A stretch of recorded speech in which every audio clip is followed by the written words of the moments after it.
ஆண்டவராக இயேசு கிறிஸ்துவின் நாமத்தில் உங்கள் அனைவருக்கும் இன்றைய நாள் ஆசீர்வாதமான நாளாக அமைய வாழ்த்துகிறேன். இன்றைய நாளை ஆண்டவராக இயேசு கிறிஸ்துவின் வார்த்தைகளோடு ஆரம்பிப்போம்.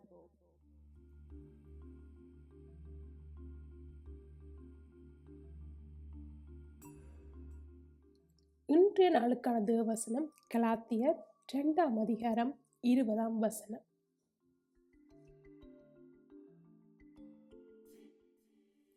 கிறிஸ்துடனே கூட சிலுவையில் அறையப்பட்டேன், ஆயினும் பிழைத்திருக்கிறேன். இனி நான் அல்ல, கிறிஸ்துவே எனக்குள் பிழைத்திருக்கிறேன்.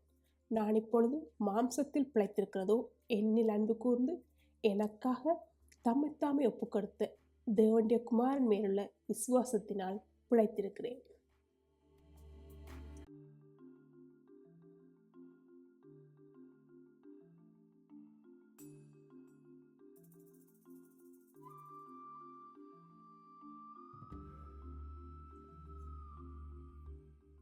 சுயம் சாக வேண்டுமென்றால் நம்முடைய சொந்த விருப்பங்கள், அகந்தை, பாவ சுபாவங்கள் மற்றும் உலக பிரகாரமான சிந்தனைகள் சிலுவையில் அறையப்பட வேண்டும். அப்போதுதான் உயிருள்ள இயேசுவின் ஜீவன் நமக்குள் கிரியை செய்ய முடியும். அனுதினமும் மரித்தல். சுயம் சாக வேண்டும் என்பது ஒரு முறை நடக்கும் காரியமல்ல.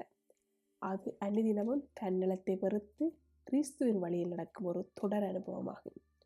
சகையுவின் உதாரணம். தன் சுயத்தை இழந்து இயேசுவை ஏற்றுக்கொண்ட சகையு புது வாழ்வு பெற்றார். மனமாற்றம். சுயம் சாக வேண்டும் என்பது ஆவிக்குரிய மரணமல்ல, மாறாக பாவத்திற்கு மரித்து தேவனுக்காக வாழ்வதாகும்.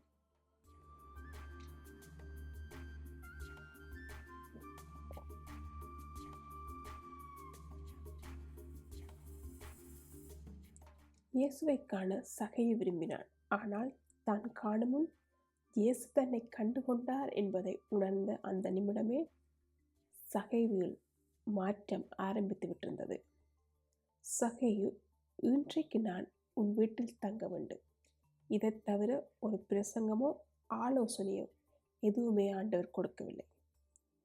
இதுவரை அவன் பண ஆசை பிடித்த ஒருவன், பிறரது மன உணர்வுகளை உணராத ஒருவன், எல்லோருடைய வெறுப்பையும் சம்பாதித்து வைத்திருந்த இவனுடைய வீட்டிற்கு இயேசு தாமே போக விரும்பினார். இங்கேதான் சகையை விடுதலை பெற்றார். மனம் மாத்திரமல்ல, தன் வாழ்வின் காரியங்களையும் மாற்றி போட உடனடியாக புறப்பட்டார். இது சாத்தியமான விஷயமா? இதுவரை சேர்த்து கட்டி காத்த செல்வத்தை ஒரு நொடியில் இழப்பது என்பது இலகுவான விஷயமல்ல. அதிலும் தானாகவே முன் வந்து தானாகவே இழந்து போகும் அளவிற்கு யாருக்கு மனம் வரும்? சகையுக்கு வந்தது. எப்படி? தனக்காக தம்மை இழந்து போக வந்த இயேசுவை சகையை உள்ளத்தில் ஏற்றுக்கொண்டார். அவர் அவன் உள்ளத்தில் வந்தார். அவன் தன் சுயத்திற்கு மரித்தார். இயேசு அவனுக்கு புதுஜீவன் கொடுத்து புது வாழ்வளித்தார். உண்மையாகவே கிறிஸ்து நமக்குள் வாழுகிறாள் என்றால் நமது வாழ்விலும் இந்த மாற்றம் பெற வேண்டும். அதை நாம் செயற்படுத்தும் போது நம்மையும் அறியாமலே ஆண்டோட வழியிலே நாம் முன் செல்லுவோம். நம்மில் எத்தனை பேர் எத்தனை தீர்மானங்கள் எடுத்துவிட்டு பின்னர் கைவிட்டிருக்கிறோம். நமது சுயம் சாக வேண்டும். இயேசுவின் ஜீவன் நமக்குள் வர வேண்டும். அப்போது நமது ஓட்டத்தை யாரும் தடுத்து நிறுத்த முடியாது.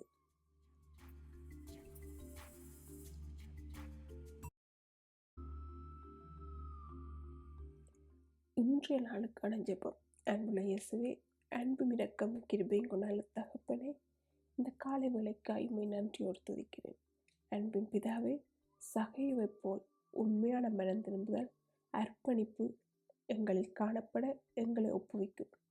எல்லாவற்றையும் உம்மிடம் ஒப்படைக்கிறேன். இயேசுவின் நாமத்தில் ஜெபிக்கிறேன்.